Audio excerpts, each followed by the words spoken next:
get here. Um, Thank you all for attending this morning's webinar. I'm really excited to be able to present crisis communications in tourism, be ready, be resilient. And I know I shouldn't be excited to be able to present that, but I think it's something that as an industry is so needed because things just pop up. And if we're not ready, boy, we're not ready. So, welcome back after what I hope was a great summer. We took 2 months off of webinars because I know how busy and crazy people get, but I'm hoping that fall is going to be just as busy for everyone. Um, for those who don't know me, my name is Carrie Tripp, and I am the Director of Product and Sales for Discover New England. It is now my pleasure to introduce Michelle Coda, who is our Executive Director. Michelle? Thank you, Carrie. Good morning, everybody. So I'm very excited for our speakers who are here. They are truly the experts. They've helped Discover New England navigate a number of different situations, and I'll let Carrie introduce them formally. But I do know that New England alone, as well as our partners here, are not, immune to crisis in the region, and it comes in different forms. So whether it's natural disasters, reactions to visible homelessness or mental crisis in tourist destinations, things like what we're dealing with now, whether it's political headwinds and how do we delicately navigate that as well in different markets. And and how do you interface with everyone who needs to be involved and make sure that communication is consistent across channels. In our world, we work with a number of international offices in a number of different countries who have different teams of their own, and our speakers today have helped us interface with those offices overseas to ensure consistency across our communication channels. And one thing about international audiences, I know there's different people that you speak to, right? So whether it's more local, whether it's more domestic, whether it's different segments, or whether it's the international audiences. And international audiences don't have necessarily the familiarity of geography of our region. They don't know that flooding that happens in 3 hours away from you will not, it doesn't affect your experience where you are. So that is a risk where a lot of international audiences, especially when they're looking at planning trips or they have already booked their trip, you may get some panic calls when they get an international headline that came from somewhere that they feel is going to impact their trip, even though it won't. How do you help reassure them, or how do you guide them to have a better experience and continue on with their trip, even if there is some adjustments that need to be made? So international audiences don't necessarily have that familiarity, and that's where it's more important as well for us to be thorough, and but also not to over respond. I know our team, our speakers here, I tend to write that really long overreaction letter and send it to the team, and our reps who are or Charlene, who will be speaking later, usually narrows it down to about 3 concise sentences after. so, so it helps me with control my word vomit essentially. Uh, so it's sometimes you can do more damage by over responding and overreacting. So how do you strike that balance? How do you message it just right? And how do you involve the right people? And we couldn't have better speakers here to help explain how to do that and how to manage that for your individual businesses or for your individual destinations. It is, it is important for all of us to have a plan and have that familiarity and being able to respond cool and calm. And I know we have the experts who've been put to the test over the years with either through New England or through other clients that they have. So with that, Carrie, I'll turn it back to you to officially introduce our speakers. Great. Thank you, Michelle. Appreciate it. So I'm going to begin this presentation by introducing our speakers, but just kind of a little bit of housekeeping as we go through. So they're going to speak for about 50 minutes. We will have a Q&A session at the end. So please use the Q&A tab, not the chat tab. And we will do everything possible to make sure that you're getting an answer. And if for some reason we run out of time and we still have questions, I'll work with Charlene and Nancy to make sure that we get the answers, and we'll send it out to everyone. So then we encourage the questions. Both of these presenters today are so well versed in this, and unfortunately have handled probably their fair of communication crises and natural disasters and things like that. So they are very well versed. And remember, and I always say this, so people who have been on these webinars before, just remember, no question is dumb. If you're thinking it, chances are other people are thinking it as well. So please, please ask the questions.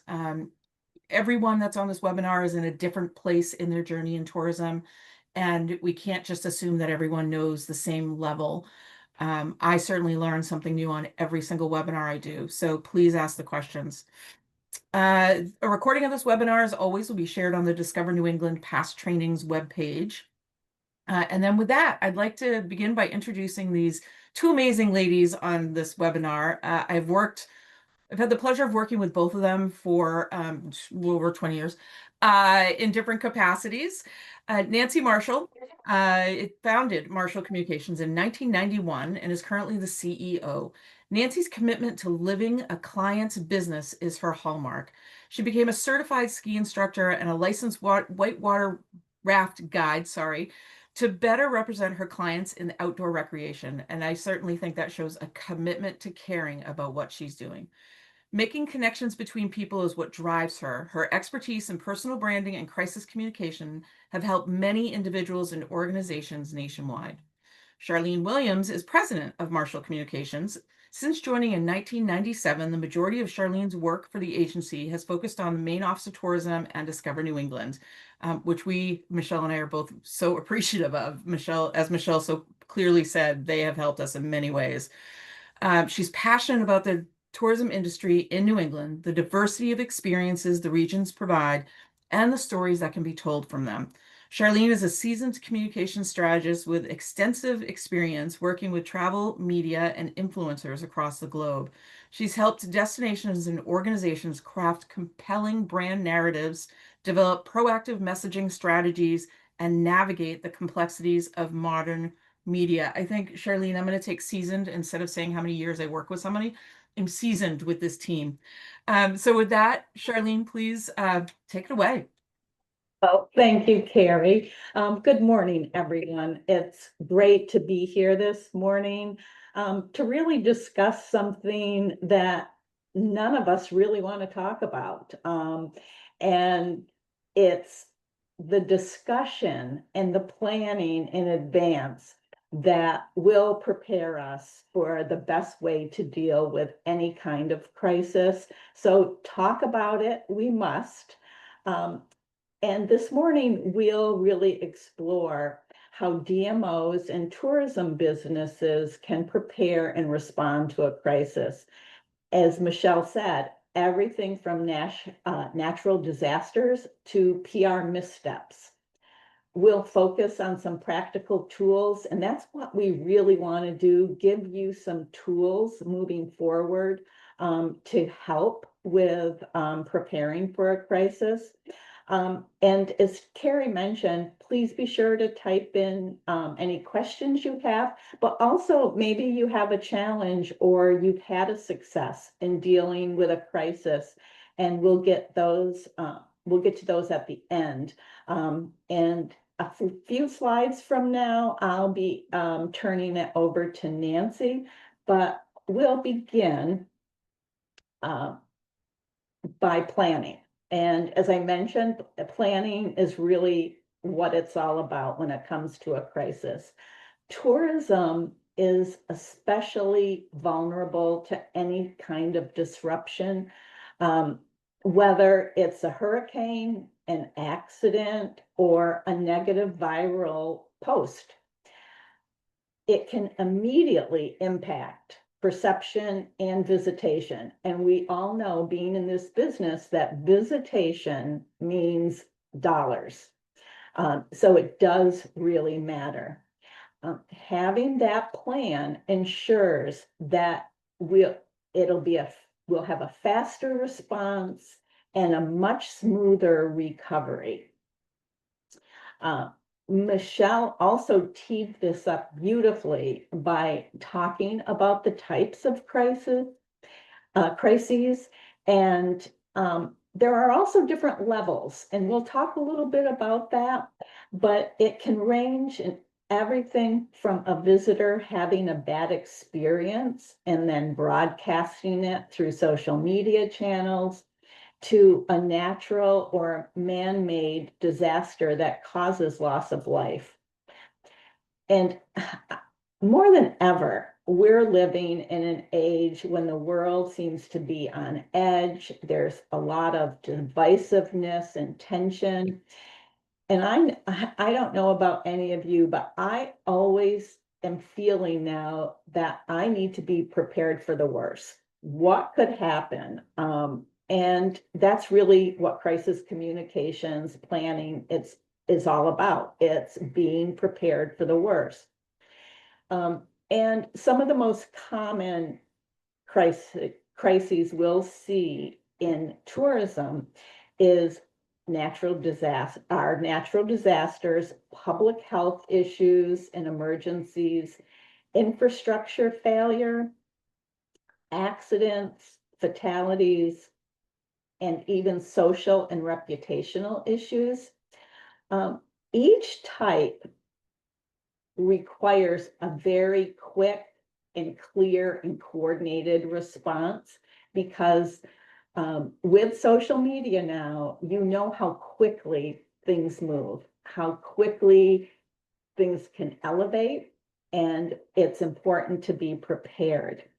We all lived through COVID, and we can only hope that we never face a public health crisis like that again. I know that some of the most seasoned communications specialists really struggled with navigating the early days of COVID. We had never lived through anything like it before.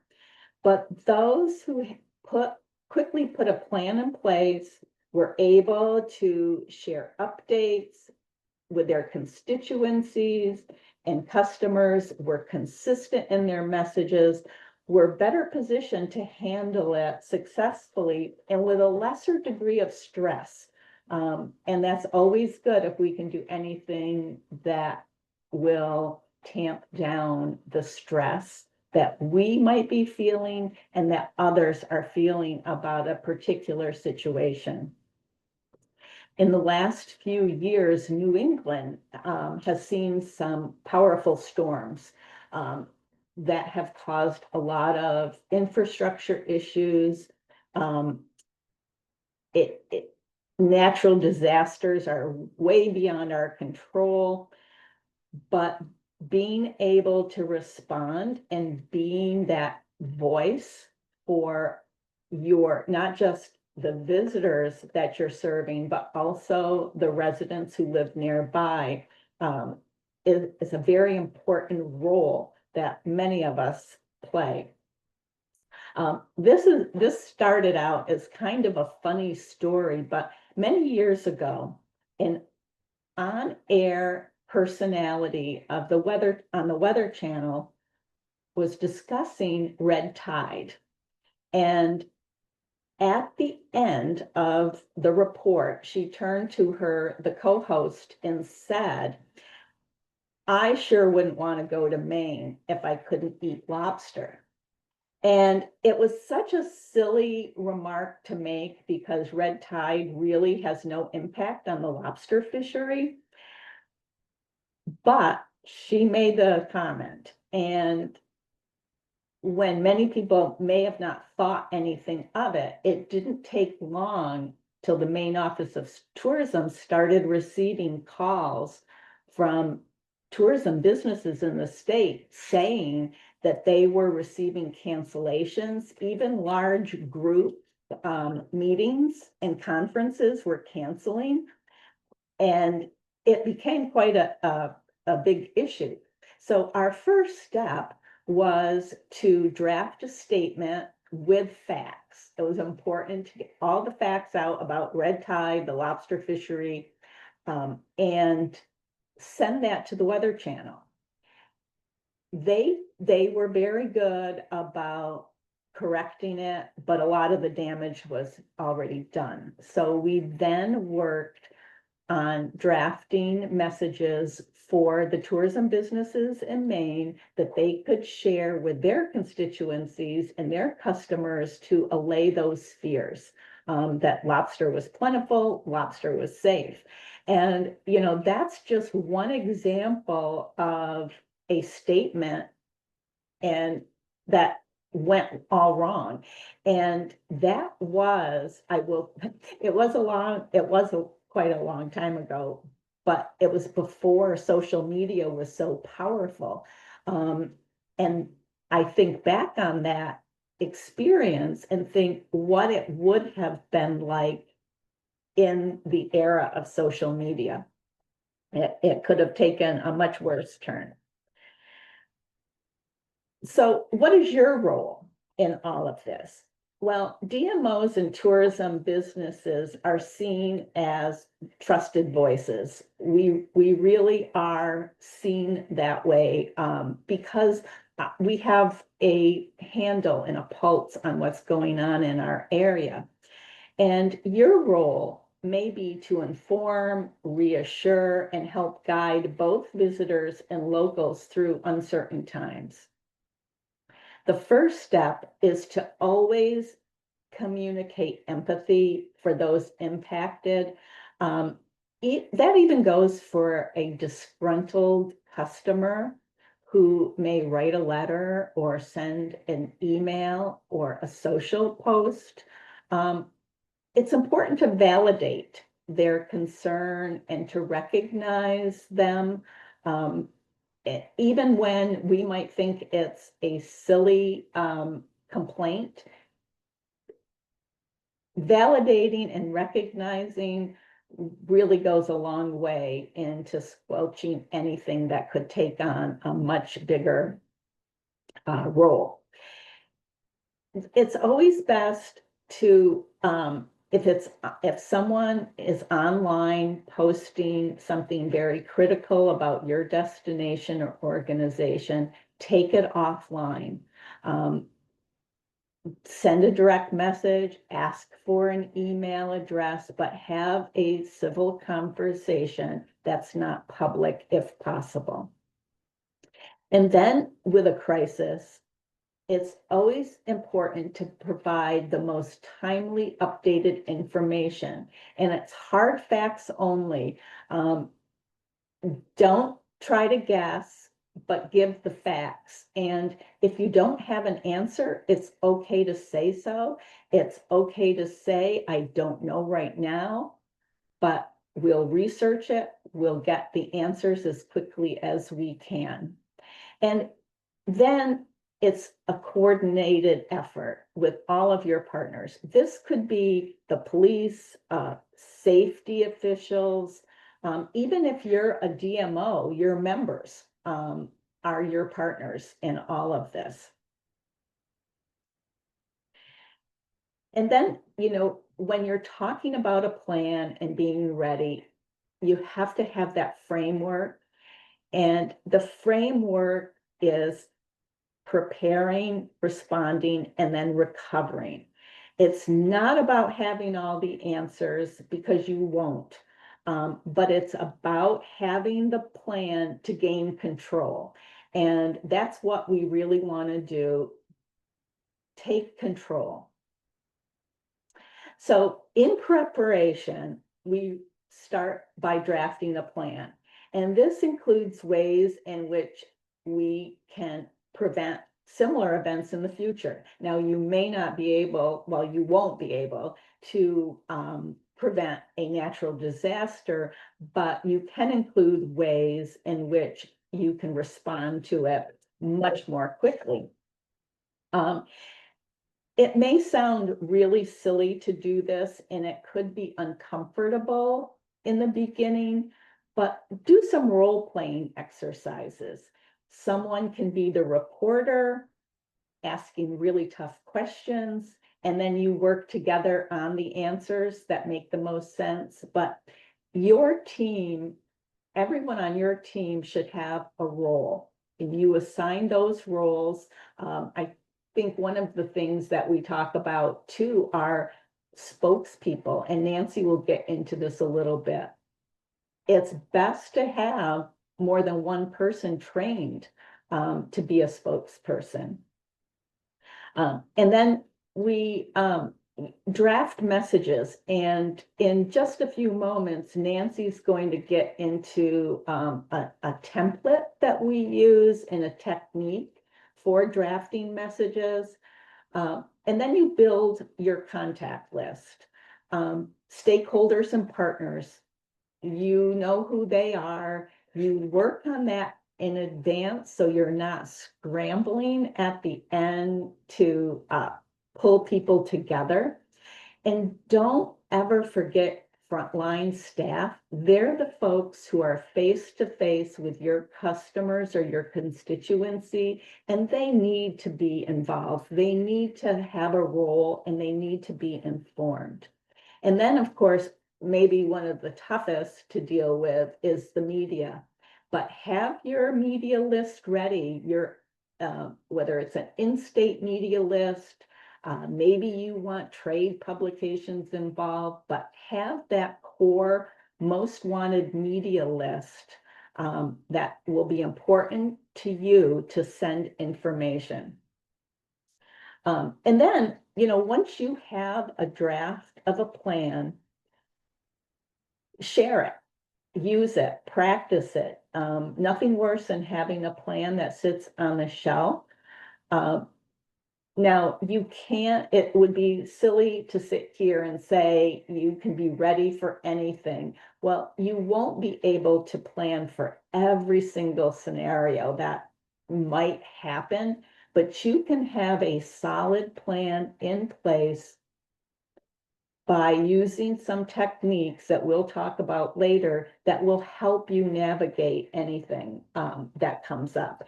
And now I'm going to turn this over to Nancy, and she's going to talk about a technique that will help in a crisis, but also even with normal general talking points. So Nancy, we'll hand it over. Thank you, Charlene, and good morning, everybody. The first thing that I want to say today is if you only remember one thing from this session, is you're never going to say no comment. That is the worst thing you could say. So if you have some kind of a crisis and the TV stations show up and they stick microphones in your face and they want to know what happened, even if you don't know what happened, you're not going to say no comment, because you know what that's going to do? That's going to drive the media to dig deep. That's like just taunting them to look beyond you. If you're not going to say anything, they're going to go find the janitor who's taking the trash out to the dumpster, or they're going to find a cook in the restaurant who's dumping out the grease from the fryolator.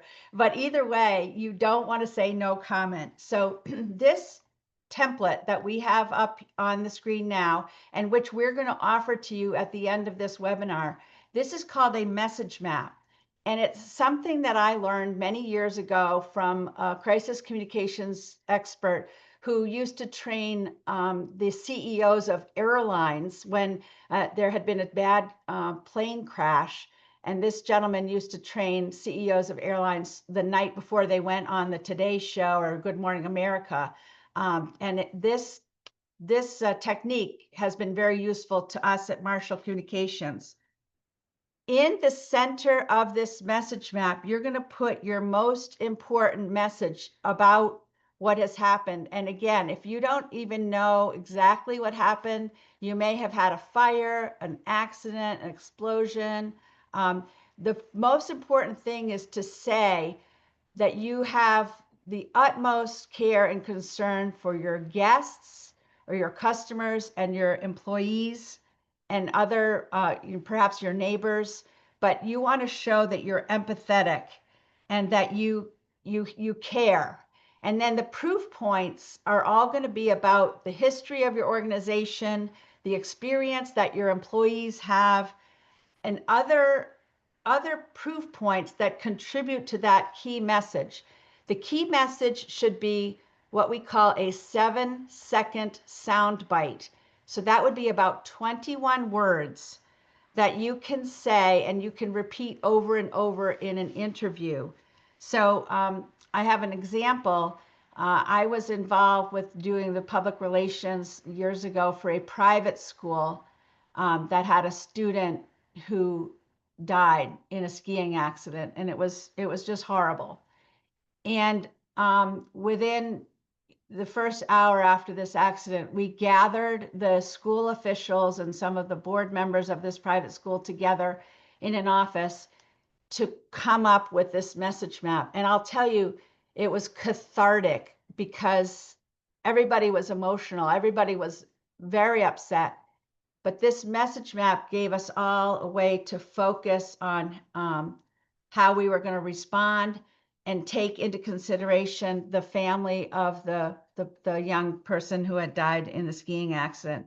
So a message map, actually, you can create even before an incident happens, because a lot of the proof points are going to be about your organization itself or your DMO or whatever institution you work for. Those proof points are going to be about your history and about the experience and training that your people have had. Charlene, we can go to the next slide. Again, when an incident happens and those TV cameras show up, you are going to sometimes be very nervous. But remember, the media is not the boss of you. So if they shove a camera in your face, you can say, wait. First of all, you can say, can I have a few minutes to get my thoughts together? You can also say, I don't want you to shoot a video of me here. You might want to move to another place. For example, if the sun is in your eyes and you're squinting, you want to move to a better spot. And you also, this sounds a little weird, but you want to look at yourself in a mirror or like put your phone in your face on the selfie mode.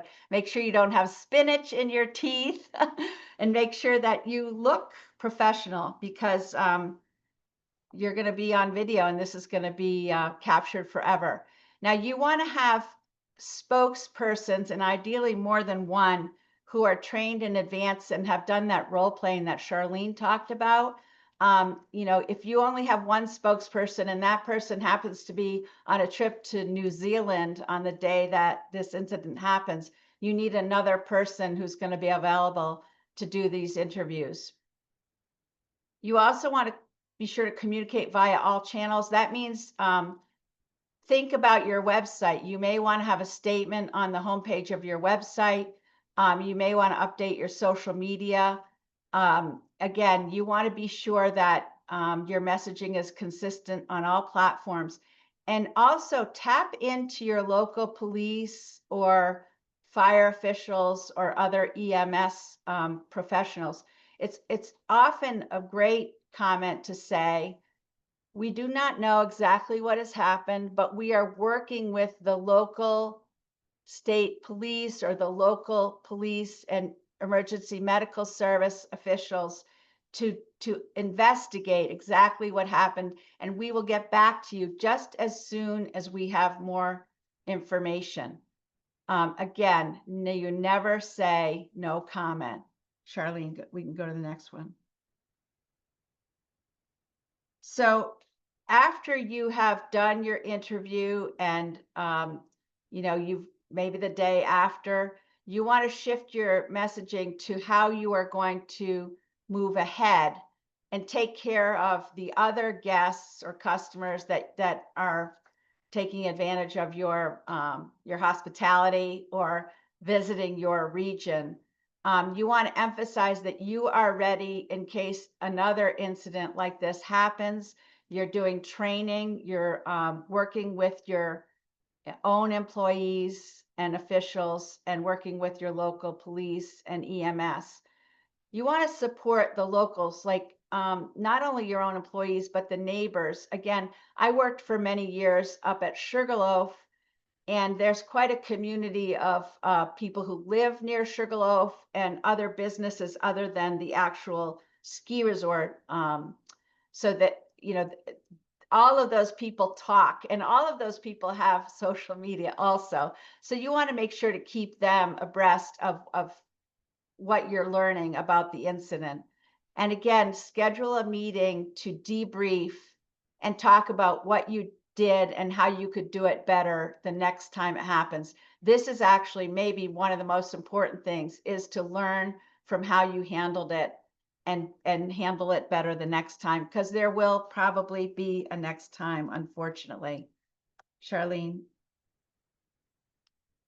So, first of all, you never speculate. You want to stick to the facts. And you may not even really have very many facts. For example, I remember there was a terrible explosion in Farmington, Maine, at a nonprofit's business because there was a gas leak in their basement. And there was a fire, a local fireman who died in this accident.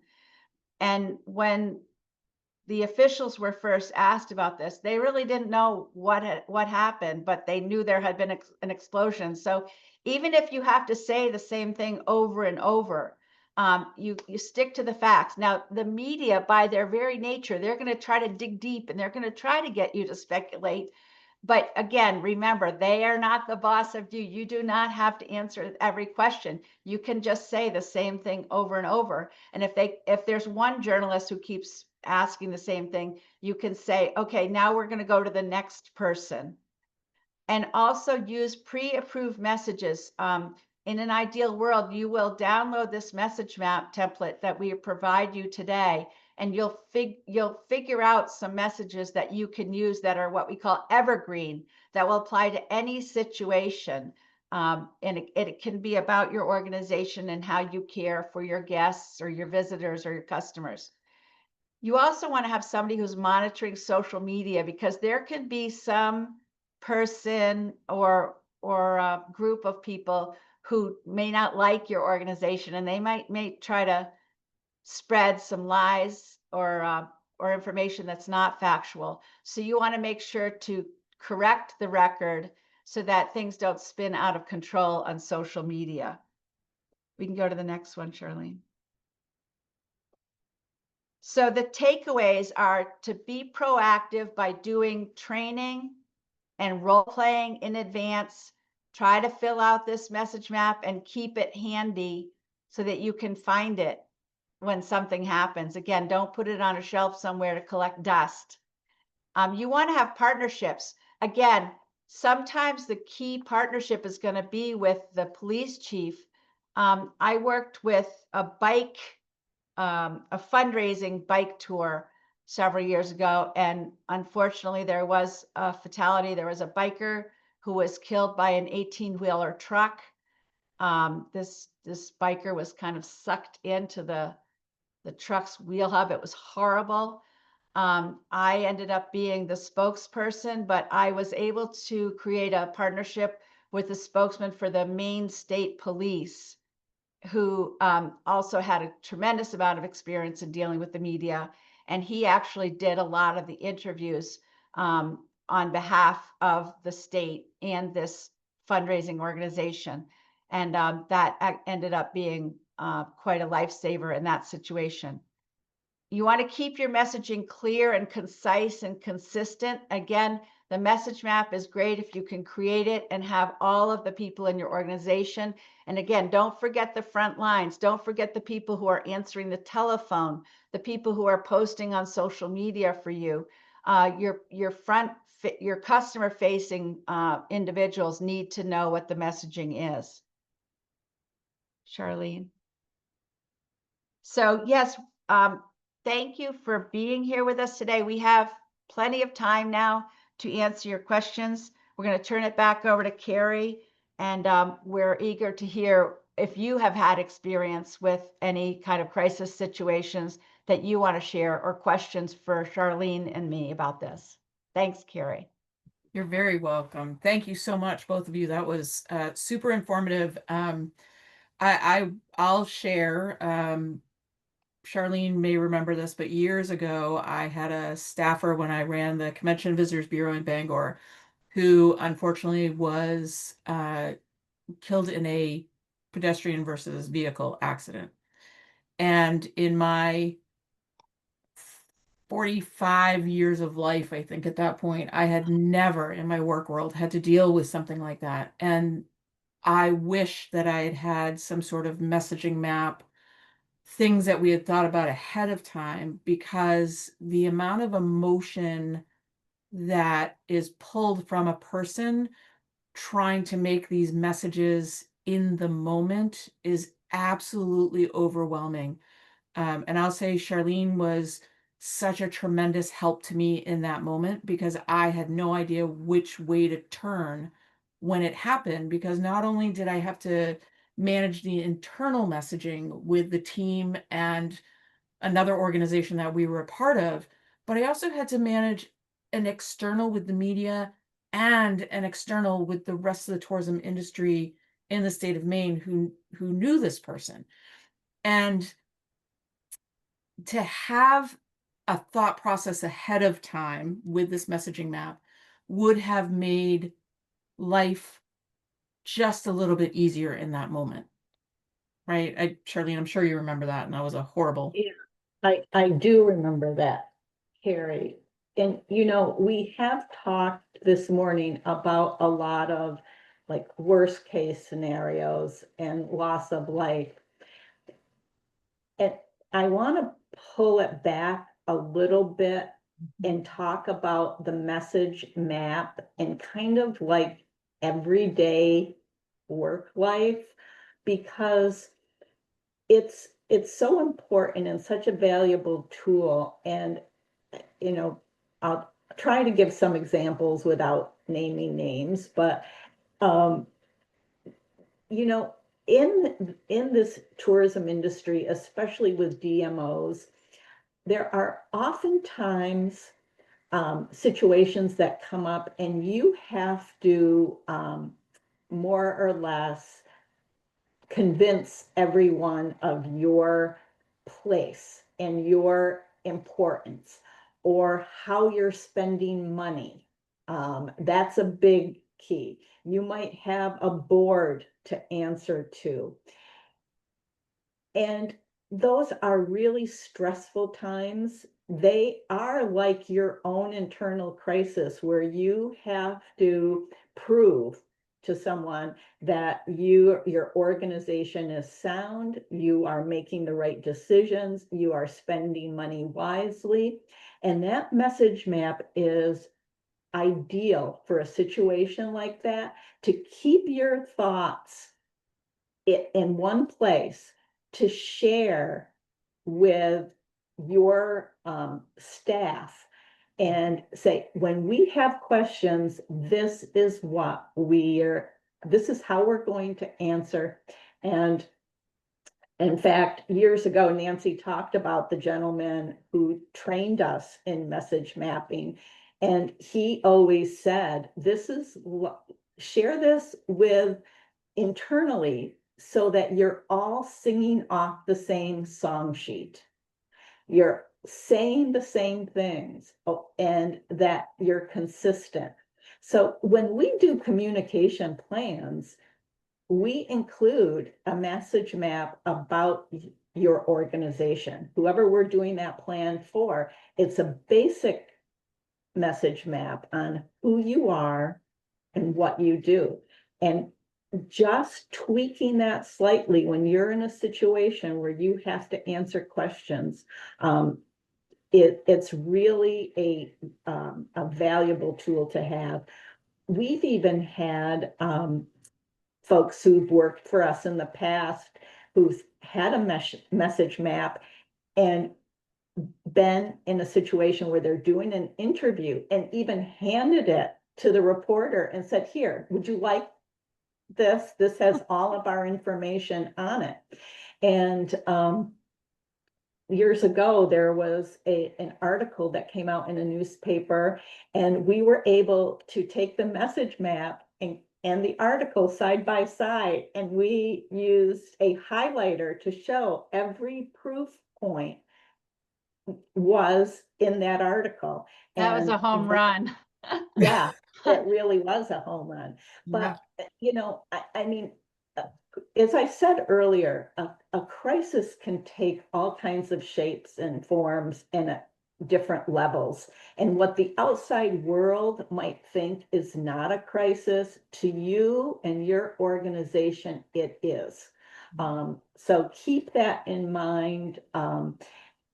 And I'm just happy we're able to share that, the template with you, and to talk a little bit about it, because it's a takeaway that I think you'll be very pleased to use. I mean, we years ago, I can remember when I first was involved with the fall foliage reports for the Maine Office of Tourism. We did a message map because in those days, without social media, oh, now I'm really aging myself, but Seasoned. got phone calls a lot. We got phone calls. I even remember a call one day of someone saying, I'm getting married next year, and I would like to know the weekend of peak foliage season at the Sugarloaf Golf Course. And so, our main message was, we can never predict, we can only report. And so we used to say that over and over again. But So everybody in the office had that, so they could answer questions. So, Yeah. a crisis can take many shapes and forms. Yeah. So we have a question. I'm going to read it to you, right? So, do you have some tips for how to prep leadership whose fear keeps them from wanting to respond and engage actively? And when considering recovery, what is a good time frame to map out with said leadership so they understand this is the road forward and not a pit stop? That's a really great question. A really great question. I'll just start quickly by saying that it's all about comfort level and feeling confident. And even for leaders who might come off as very confident, they need that. They need to feel support. And honestly, I know I'm harping on the message map, but having that for a leader, having talking points, and the role playing, even though they might be uncomfortable with role playing and not want to do it at first, it is an important step. Nancy, anything to add to that? Well, I mean, I'll just say that we do this kind of role playing both via Zoom and in person. And we also sometimes will record the person. Again, if you have a CEO who's very camera shy, it helps to do this practice sometimes first without even recording it, because as soon as you're recording it, that can make a nervous executive even more nervous. But practice it, then schedule another session when you actually record it and play it back, and kind of almost like a sports game, take it apart and say, well, this was good that you said this. However, it would probably be better if you had not said that, and sort of deconstruct. But ongoing role playing is very helpful. I also want to say that there is this really good article called Developing a Message Map, which I'll make sure Carrie has and all of you get it. It has examples of messages and proof points that you can use. But I totally understand somebody who is nervous, and they're probably going to be even more nervous when they're emotional about something that has happened. But just like being in a Broadway play, the more you rehearse in advance, the better you will be when the time comes. So how many of this, sorry, Charlene. I just wanted, there was a second part of that question about timing, I believe. So for recovery, Yeah. when considering recovery, what's a good time frame to map out? I think it's best fresh when it's fresh in your mind. I think as soon as possible when you can debrief and discuss what happened and how it was handled.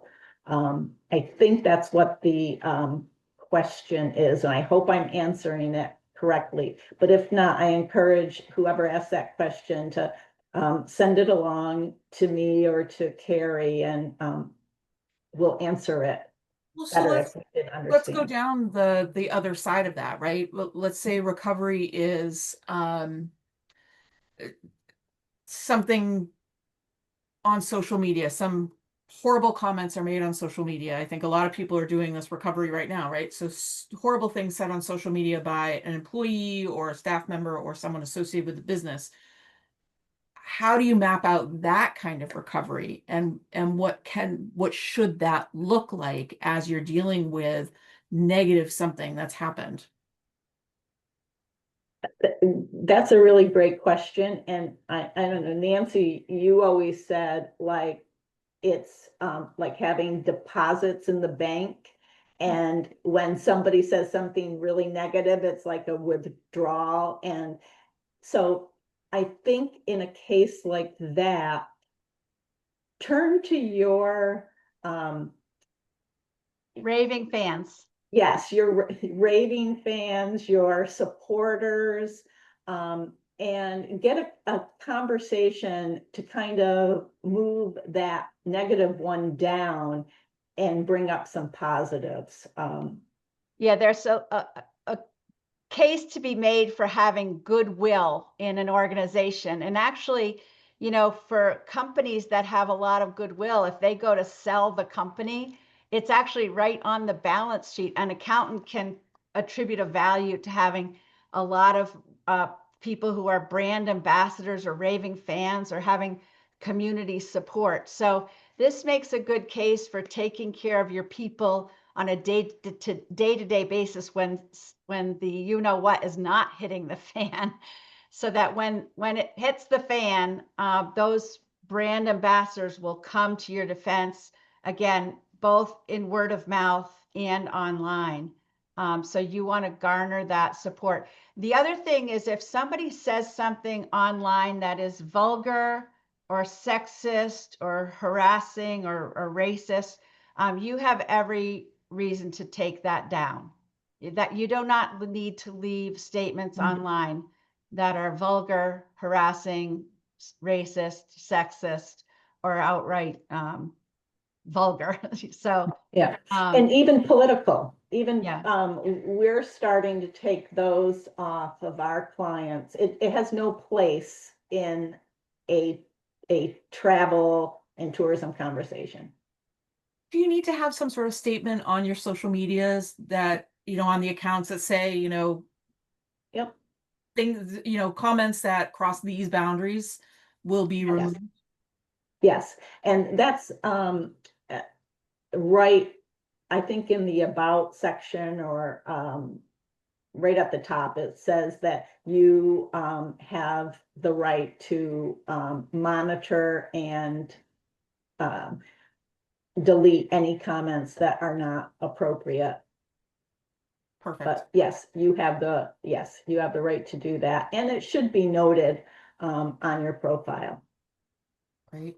So I want to kind of stick a point that you guys both made and ask a question about it. So the point I want to stick is about frontline staff. I think sometimes we overlook the amount of information that frontline staff is often responsible for. So take a hotel, for example. They are talking your rates. They're the first person that they're seeing coming in the door. They're all of these things. They're asked all of the questions because they are the person that's there. When a crisis happens, should you also, before a crisis happens, let me walk that back. Before a crisis happens, should you also do some role playing with some of your key frontline employees, not just the directors or the managers? Is that an Yes. important part? Sorry, Carrie, but I just did this actually with a hotel the week before last. And I actually played the role of Karen, who was an angry guest because my hotel room was not clean. And I was right in the face of the hotel front desk representative. But there's a very good book about how to deal with angry customers. It says, treat every customer as if they have a sign on their shirt that says, make me feel special.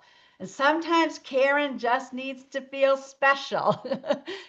So again, you need to listen to Karen or whoever it is with empathy and not be thinking about what you're going to say back, but really listen to what she or he is saying.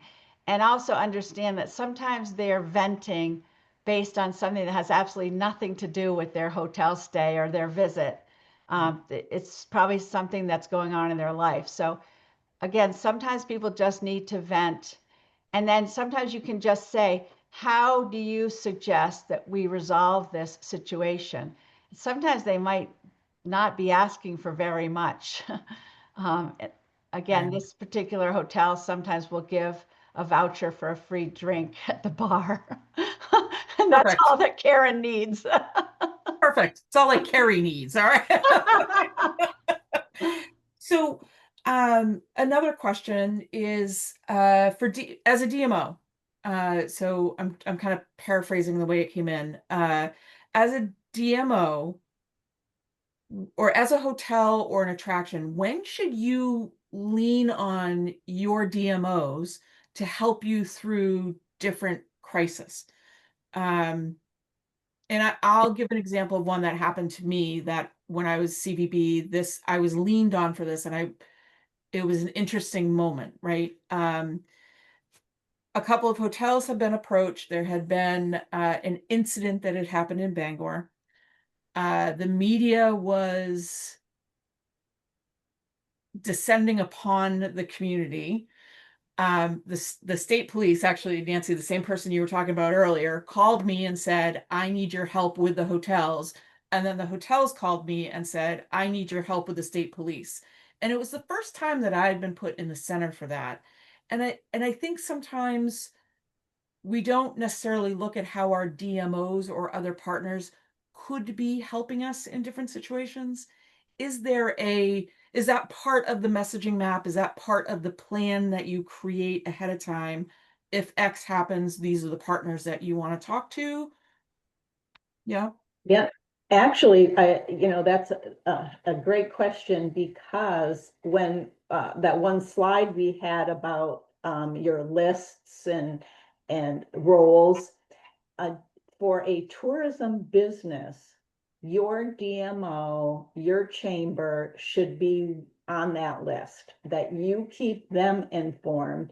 And, I know many DMOs are small and have small staff, and they can't always provide the kind of support a business might need. But I think working together is key to keep everyone informed.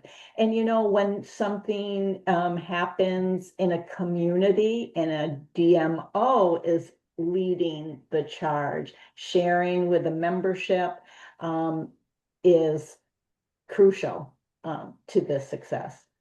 I'll also say, think of those people in good times as well. For example, we work with a company that's franchised throughout New England. And when they have a ribbon cutting for a new location or some kind of a celebration, we make a list of all of the local officials. That might be the select persons or the city council, the fire and rescue people, the police, and school superintendent. We make a list of all those people, and we invite them to the ribbon cutting when we have coffee and donuts, and shake their hands and make sure that they know we appreciate them. And that same list, again, that would come in very handy if something bad happens. You can email those people and keep them up to speed. Sometimes, again, you don't need to know everything, all the details, but just to keep them in the loop. Because again, word of mouth spreads really fast. And if people feel like you respect the relationship with them and are trying to keep them abreast of what's happened, they will respond positively. That really kind of is another great point of keeping, not only just reaching out when there's a crisis or a need, but reaching out when there's positives and keeping that communication flowing, because I would guess that those folks could become your best advocates during harder times, Absolutely. Yeah. right? We have 1 more minute if anybody has another question that they'd like to type in. I can say I have learned so much today. And, it's interesting, things I didn't think about as crisis in the moment, because you just deal with things, um, really can be looked at that way. And I think it's important that we all take a step back and really think forward about how we may handle something in a situation, why it's important to have all those pieces at play, and hopefully we'll never ever have to use it, but to be prepared, because in the moment it really can be difficult. Yes, and Carrie, I just want to add that there's a QR code on your screen now that you can use to sign up to receive the Marshall Report, which is our monthly newsletter where we provide tips on public relations, both for crisis and for the good times as well. We'd love to have you sign up, not only to get that newsletter, but you'll get the template for the message map. And we would love to stay in touch with all of you. We do provide this kind of training, again, both virtually and in person, to do the role playing and to help create the message map. So we would be happy to engage with you in the future. Wonderful. Charlene, any last words? Somebody's No, asking if we'll have a recording. Sorry, Carrie.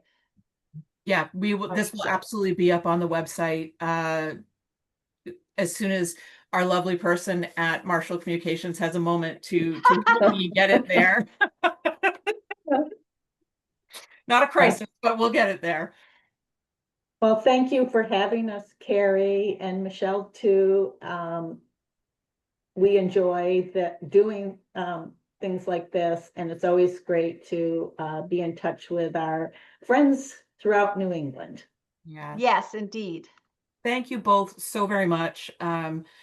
Really great information, great takeaways. We will make sure that the information for the sign up and the documentation is all sent out to everyone today. Yes, we will have this webinar up on our website. It just takes a little bit, so just give us a little bit of time. Typically, it's up before the end of the day of the webinar. And then once you close out this webinar, you'll receive a quick questionnaire. I encourage everyone to take a moment, let us know how we've done, but also just as important, let me know what type of trainings you are interested in receiving in the future. This is such a great method of being able to give the industry what you need at the moment. And so please let me know that, and I'll work on getting something set up where we can be very nimble that way. And it's really wonderful. So again, thank you everyone for joining us today. Nancy, Charlene, as always, it's a pleasure to continue to work with both of you. And I appreciate the knowledge and the wisdom that you have given us today. I hope everyone has a wonderful day. Thank you. Thank you. Thank you. Bye-bye.